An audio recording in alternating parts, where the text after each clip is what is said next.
I guess I can take this off. We'll start with Steve Jewin. Your line is live. Thank you, Phil, and congratulations on getting that long-awaited rematch that you've wanted with Vadim Nemkov. How satisfying is it to finally have the date and the time to get that rematch and get that win in your column?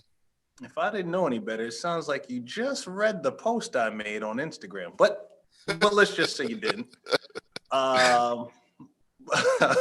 It feels very good. It feels very good.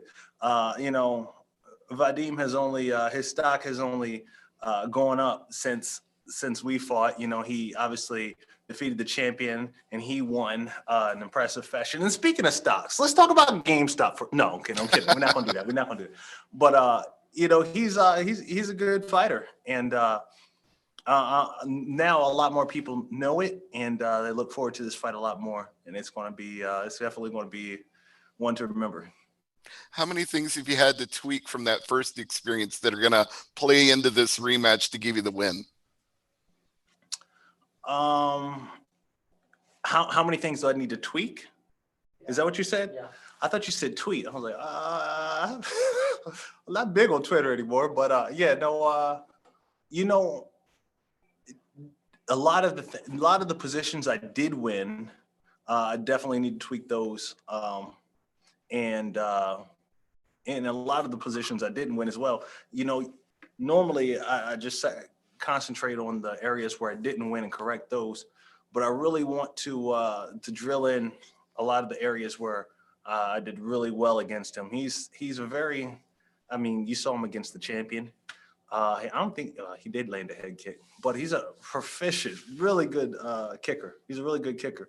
And preparing for that fight, we drilled a lot of kicks and stopping his kicks, just making sure we had good counters on deck, ready to go. And that's going to be one of the things I make sure I'm ready for. His high kick, I think he just kind of caught the champion Brian Bader out of position, but either way, got to prepare for that too. Danny Segura. Phil, you kind of just mentioned it there, but what do you think are the differences here entering this fight? You just said that, his stock rose. Did you see Vadim as someone that was going to become champion? Do you think he was on his trajectory to become champ? Listen, I've already been through this. I'm not going to talk about GameStop, okay? Don't make me talk about tendies or stonks. Now, no, go ahead. Say that again. Did you think he was going to go on and become champion, Vadim Nemkov? I honestly did, because I fought both of them, and I can kind of see where one has holes and the other has strengths and weaknesses, and kind of play them out in my head who will win. But I did not expect it to go down like that. That is for sure. That was a complete surprise. But I did have him win the fight.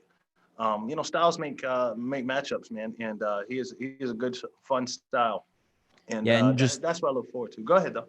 For sure. No. Did you have anything else to say? Sorry to cut you off there. No. And on your same bracket, we have a super interesting fight between Anthony Johnson and Yoel Romero. So obviously, if you are victorious against Vadim Nemkov, you'll be facing the winner. What are your thoughts on that fight? It seems a lot of fans are excited for it, and also any prediction on that matchup? Not really. I haven't even gotten that far. Vadim winning the Nemkov fight is as far as I've gotten. Anything beyond that, cool. I'm winning my first belt. There's another belt if you win the tournament, cool. I'll be happy then too. The first belt's the one that matters. But since you asked, I honestly think it's probably that's a 50-50 toss-up, man. That's a 50-50 toss-up over who lands first. Who's gonna land first? I don't know. You tell me. Who's gonna land first? That's a tough one. All right, we'll move on to Darnell Preval. Hey Phil, how you doing? Is this the Phil Davis revenge tour? Because you got a couple guys in there that you suffered some defeats to. You're looking at that belt to your left. Does that motivate you? Say it one more time, just a little bit louder. Is this the Phil Davis revenge tour, since you have a couple guys that have defeated you in the past? If you want to put it out there, I'm not going to deny it, but definitely there's definitely. Oh, let's see, 1, 2, 3, 4. Yeah, I guess 4 rematches potentially. Definitely. This is. I mean, I never look at it as such, but why not? Steven Morocco. I feel like I wanted to follow up on that last question. The potential rematch with Anthony Johnson seems pretty significant to me. When you fought him in the UFC, that was a title eliminator. You talked a whole bunch of smack at Jon Jones that week. Very iconic pre-fight interview, and that one didn't go your way. What do you think about fighting Anthony now, potentially fighting Anthony now? What kind of fight that would be, and what that would mean to avenge that? It's always good to get one back.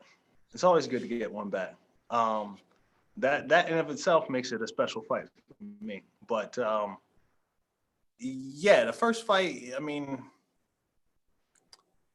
I want to say that's where I stopped being as green and started being a little bit more of a veteran fighter. Right around then. So, I'm definitely looking forward to getting back in the ring or cage with him. And I have no idea how he's matured over the years as a fighter. So, I'm interested to see how that goes. Thanks. All right, we'll take 2 more questions. Jay Anderson, followed by Donna Corby. Hey, thanks very much, Phil. So about GameStop. I don't. I'm not serious on that. What I did want to ask you though, I mean, you actually won the last light heavyweight Grand Prix in 2015, albeit the one night variety. But does that give you a confidence boost going into this? Different format, very different fighters. I don't draw confidence from things like that. I don't have any superstitions, that I would say, I haven't lost a Mohegan or anything like that. I only gain confidence by doing the work in the gym and knowing how much hard work I've put in through this pandemic and over the years, improving on any blind spots I have and looking for new ones. But now about GameStop, if that's what you're asking, somebody got to go to jail. That's all I'm gonna say. That's all I'm gonna say. Or put them in the ring. That's all I'm gonna say. Put them in the ring or put them in jail. Donna Corby.